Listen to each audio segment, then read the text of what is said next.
Good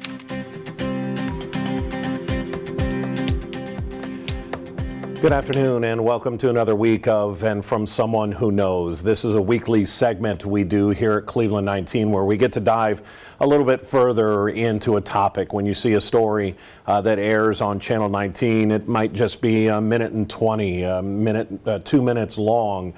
This is an avenue for us on our digital platforms to give you a little bit more, to let you look a little bit behind the curtains. Sometimes we run full interviews of an impactful interview from a story for the week. Sometimes, like this week, it's going to be self-contained stories. And with this being Police Memorial Week, that's the topic that we venture into. There were 2 officers in Northeast Ohio who lost their lives in the past year that are being honored and remembered this week. We are, of course, talking about Officer Jamison Ritter, as well, Officer Jamison Ritter from the Cleveland Police Department and Officer Jacob Durbin from the Euclid Police Department.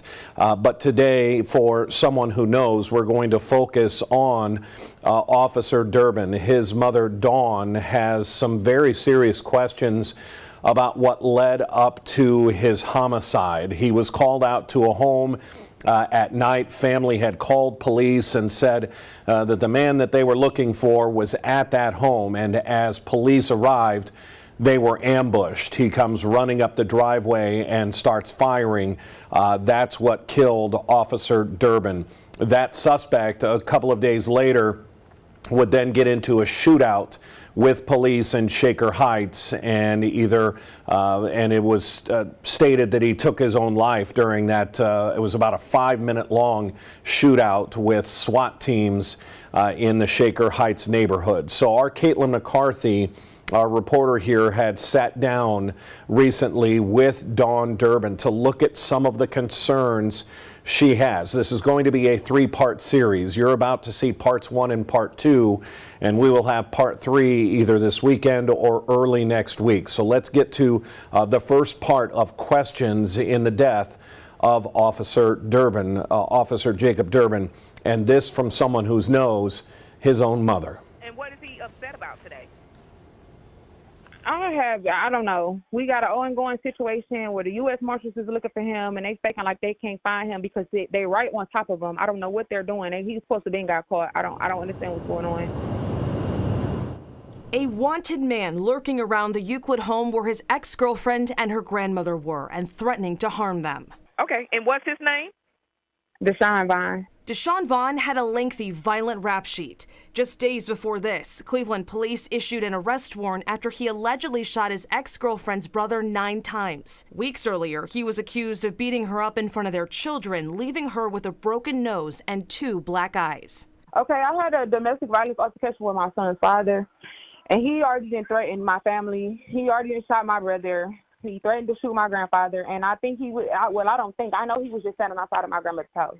4 days before this call, Euclid officers were at the home on 211th Street responding to more alleged threats Vaughn made. According to a police report, Vaughn threatened to shoot his ex-girlfriend's grandfather. Officers were notified the suspect violated parole and was potentially armed and dangerous. What's the relationship with you two? Huh? What's the relationship between you two? Why does it want to hurt you so bad? I don't know. Were you the reason they broke up? No. I didn't know they would broke up. On May 11th, Officer Jacob Durbin and 2 other patrol officers would return, responding to the deadly threats made that night. With the exact whereabouts of a dangerous man like Vaughn unknown, did this qualify as a high-risk situation per department policy? The department's manual says an emergency response team shall be under the direct supervision of an officer holding the rank of sergeant or above as appointed by the chief of police. Criteria for a high-risk situation includes dangerous arrests, hostage situations, and more. Within minutes of arriving on scene, Officer Durbin was shot 7 times by Vaughn. Do you think your son's life could have been saved that night? Absolutely, this could have been prevented.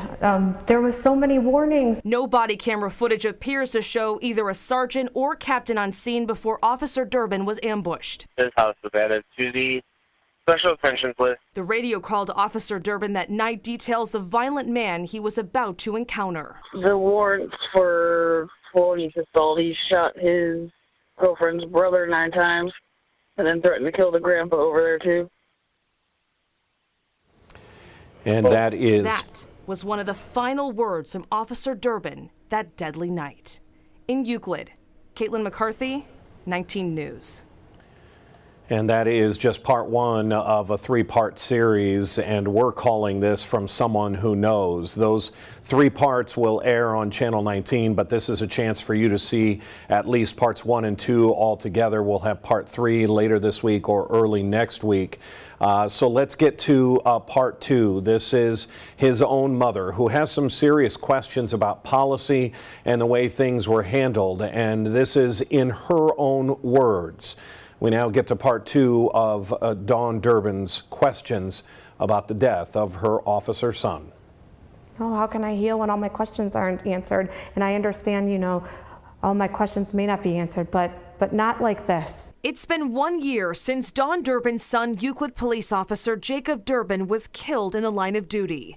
The unimaginable grief has been even heavier because of the many unanswered questions she has about that night. I just wanted to know my son's last words, and if he was being cared for the way I would have cared for him. On May 11th, 2024, Officer Durbin, along with 2 other officers, responded to a domestic disturbance at a home on 211th Street. According to a radio call, officers were warned the suspect, Deshaun Vaughn, was wanted for shooting his ex-girlfriend's brother just days before. The frantic search was on to find the violent man. Can I go in your backyard and look? Go ahead. You got every permission to go back there. Officer Durbin was ambushed and shot by Vaughn. Officer Durbin and an unnamed officer fired back. Detailed in the Ohio Bureau of Criminal Investigation's report, 24 projectiles and bullet casings were found after the shooting. 12 were linked to Vaughn's gun, 8 were linked to the unnamed officer's gun.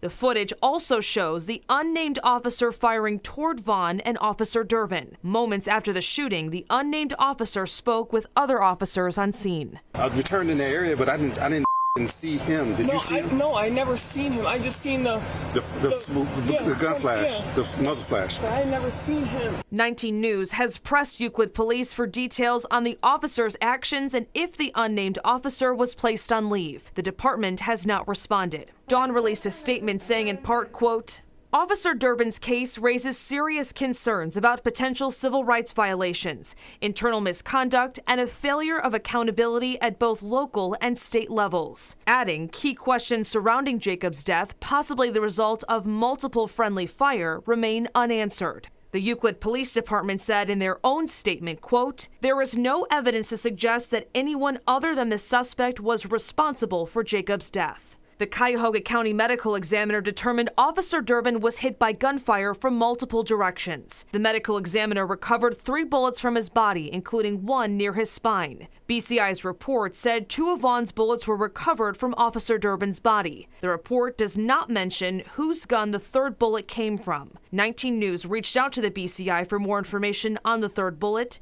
We have not yet heard back. Everything that happened to my son, I had to piece together myself. Every single meticulous detail that I've tried to find out just what happened was never a consistent story. A grand jury returned a no bill, meaning there was not enough evidence to indict any officers. However, that does not prevent possible future charges.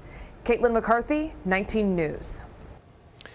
So as you can see, there are still remaining questions in the death of Jacob Durbin, and during this Police Memorial Week, that's why we are featuring his mother's own words here on From Someone Who Knows. She is a mother who has questions, who has heartache, and she feels she's not getting the answers that she deserves. This is her son that was taken in the line of duty. There should be no doubt, there should be no delay in a response for her to get her own answers.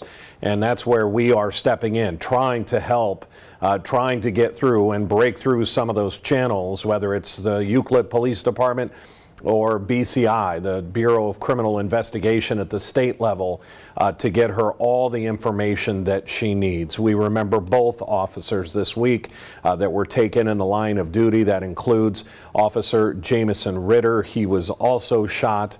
He was killed on July 4th when a suspect was trying to get away. That suspect had already shot and killed his own grandmother. And as he tried to ride away on a bicycle, he fired 4 shots back at officers, and one hit Officer Jamison Ritter. So again, this is a segment that we do weekly here on Channel 19. Here is a QR code that can get you to some of our previous episodes of From Someone Who Knows. They are detailed stories. You get a lot more information than you might see on Channel 19 because we have a longer profile here, a longer opportunity on our digital platforms. So scan that QR code. You can watch some of our previous episodes.